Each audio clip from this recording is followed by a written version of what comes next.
A walk has been organized from Dondra to Point Pedro in order to raise funds for the construction of the Jaffna Cancer Hospital. A cross-section of society, including politicians and sportsmen and women, took part in the event. I urge every Sri Lankan to participate in this great effort to raise 220 million rupees to build a cancer hospital for the little children in Jaffna. And I take my hat off to all these gentlemen who've come forward to do this great service to the nation. There is absolutely no politics here. We started this walk in Dondra to walk 670 kilometers to Point Pedro to collect 220 million rupees to build a pediatric cancer hospital in Jaffna. Already we have collected 85 million rupees. This group is scheduled to arrive in Negombo from Colombo. The Academy of Design, in partnership with the Northumbria University School of Design, organized its first BA Honours Degree Conferment Convocation in Colombo yesterday.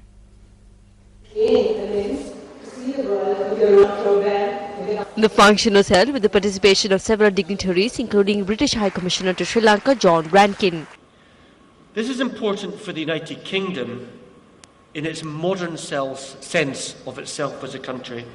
It's also very important for our economy. We have the largest creative industry sector in the world, and it's a very important part of our export market. UK fashion designers export over 65% of the clothing that they produce. And I believe that what is true for the United Kingdom in the area of design can also be true for Sri Lanka. We all are trying to make our education systems, especially the higher education system, more pragmatic, more results-oriented, more student-oriented. These days we are promoting foreign students to come to Sri Lanka. We are allocated 5% seats from the higher education system to come to Sri Lanka and do their studies. Maybe undergraduate, maybe postgraduate.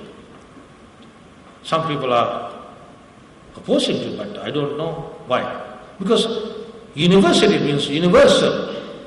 If you want to make a real university, we have to have universal students, researchers. Not only local students, but also the international student community. So one of our long-term vision is to make Sri Lanka the education hub or knowledge hub. 70 young design graduates were conferred degrees at yesterday's convocation.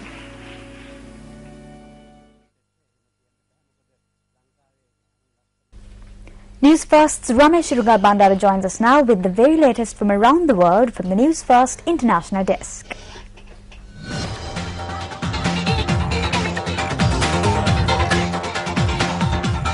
Welcome to the News First International Desk. The UK's Daily Telegraph states that mobile phones owned by relatives of UK soldiers killed in Iraq and Afghanistan were allegedly hacked by the News of the World. The Daily Telegraph claims the phone numbers of relatives of dead service personnel were found in the files of a private investigator. This comes after Prime Minister David Cameron said he would set up a public inquiry into alleged phone hacking. It has been a day of shocking revelations, startling allegations, and vocal recriminations in the tabloid saga gripping Britain. The News of the World, Britain's biggest selling newspaper and a key part of Rupert Murdoch's media empire, finds itself at the center of a scandal that has spurred national outrage over allegations that a private investigator working on its behalf may have hacked into the voicemails of phones belonging to victims of crime, their families, and close associates. Britain's Prime Minister David Cameron is now backing calls for an official inquiry. Let me be very clear. Yes, we do need to have an inquiry, possibly inquiries into what has happened. Let us be clear. We are no longer talking here about politicians and celebrities. We're talking about murder victims, potentially terrorist victims, having their phones hacked into. It is absolutely disgusting. The public see a major news organisation in this country where no one appears prepared to take responsibility for what happened. Cameron's stance is seen as a bold move in Britain, where Murdoch's media empire has long been viewed as something of a kingmaker. His former communications chief, Andy Coulson, is also a former News of the World editor and resigned both posts due to pressure resulting from the phone hacking scandal, though he said he was unaware it was going on.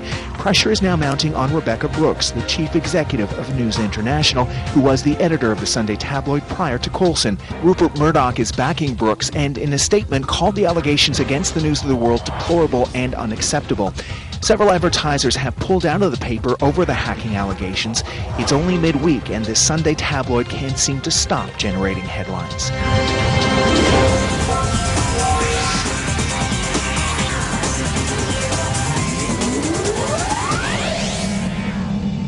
Riots have erupted in the Egyptian city of Suez after a court upheld the release on bail of policemen accused of killing 17 people during the uprising. Hundreds of family members of the victims attacked police cars and pelted the court building with stones.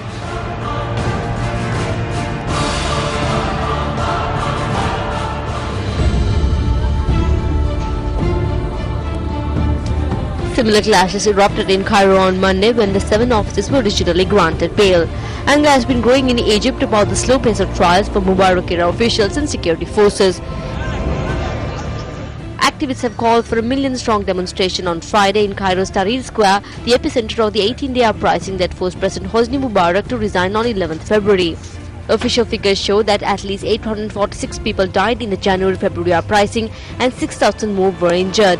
Some 10,000 civilians face military trials for their part in the protest, which has further enraged pro-democracy activists demanding an end to the repressive methods of the old regime.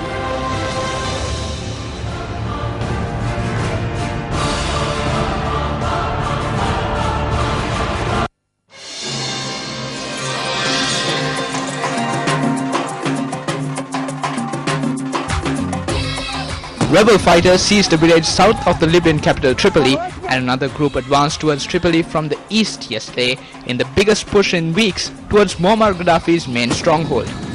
Rebels firing their rifles into the air in celebration poured into the village of Al-Khwalish, just 100 kilometers southwest of Tripoli, after a 6-hour battle with pro-Gaddafi forces who had been holding the town.